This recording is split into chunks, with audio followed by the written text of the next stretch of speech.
All right, y'all. So, in the middle of some stuff, we're all in the middle of some stuff, right? Just coming to you authentically here, as I always tried to do.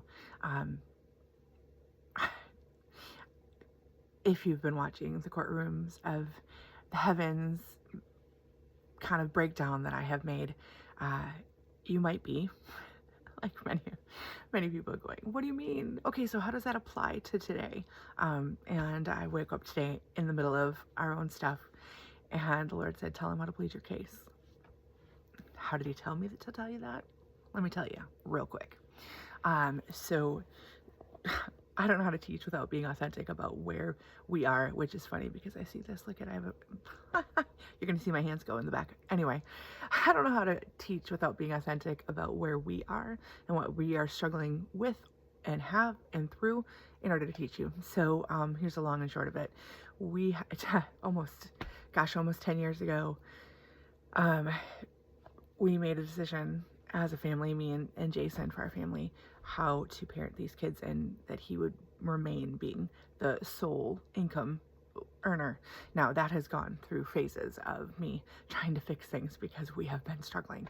And God has definitely blessed us. Oh my gosh, he's never not taken care of us, but it has been really hard because when I heard him say, like, this is what I made you for, like, you are working, you're worshiping me, you're telling them about me, you're spending your time all in for me, for their heart, like, they're your harvest, Lisa, this is what you think you're giving up, like, look what you have out there. But that is really hard, especially really hard when you have actual, I say the word actual because I'm still in the middle of this, y'all. Actual physical, tangible needs that don't seem like you have any way of fixing this, right? So, this morning, last night, today, just, and I sat there before the Lord and I was like, why? Why have you shown me so much? I don't understand why we're still struggling here. Why we seem like we almost get there and then it goes, like, the bottom drops out and I don't know what to do. And, fear is rising because, I mean, the world is crazy, but that alone, just in our, right? I was there. Okay. You don't need to know that. I was there.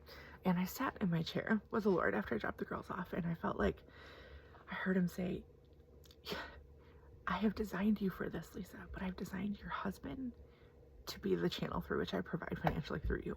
Maybe the reason you're not getting the answers in the way that you think they should come is because they're supposed to come to him.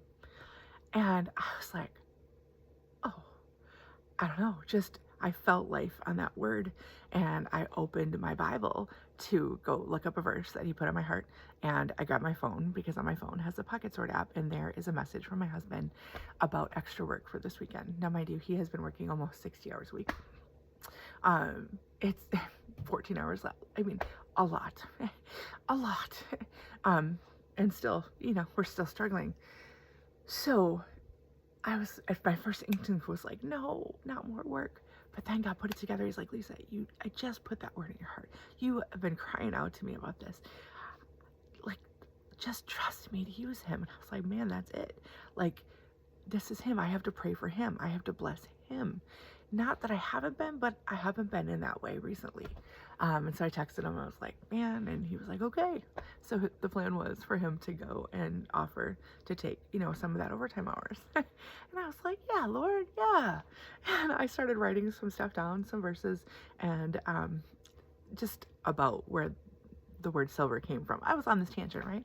All of a sudden I get a text from my phone, and it's him saying that again.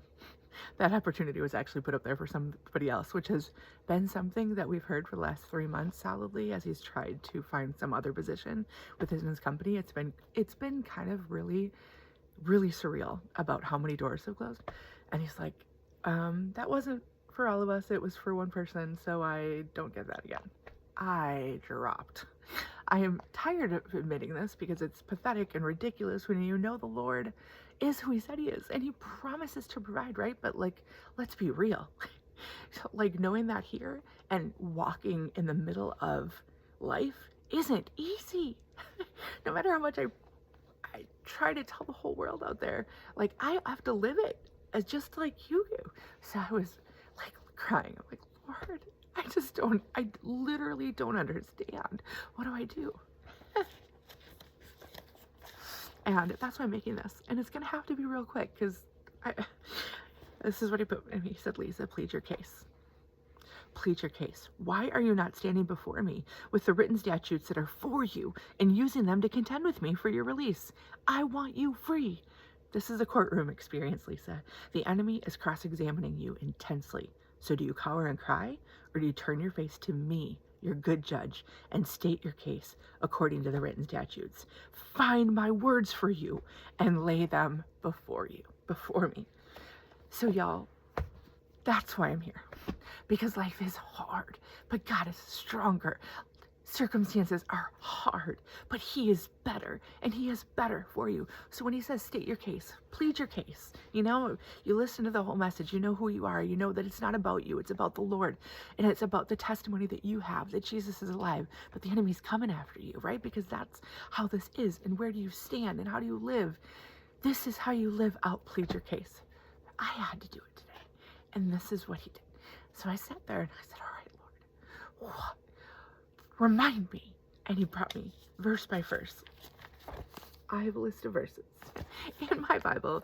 This one stands in the room by where my toilet is, because what else to do there? Either look at my phone or look in his word. So I wrote these down and I highlighted them, and I'm just going to read a couple to you. So this is what he said, plead your case. So Exodus 23, 20 through 33. Lord, you said you send an angel before us to keep us in all of our ways, to bring us into the place that you've prepared. You said that you'll be an enemy to our enemies and an adversary to our adversaries. You said that your angel would go before us and bring us in. You said that you will bless our bread and our water and take all sickness away from the midst of us, and no one will suffer miscarriage or be barren in the land. You said you would fulfill the number of our days. You said you will send your fear before us and cause confusion amongst all those who you're driving out. You said you will do it little by little so that the land will not overrun us, but we will inherit it. You said all this, right? Then I went on to make it, goes on and on. Just, you can even go to Deuteronomy 28 alone, the first 14. You said, Lord, that you have set us high above all the nations. You said these blessings overcome us and overtake us because we obey the voice of the Lord our God. You said we'll be blessed in the city. You said we'll be blessed in the country. You said the fruit of our body will be blessed and the produce of our ground and the increase of our herds. You said. So what does plead your case say? It says, you said, Lord.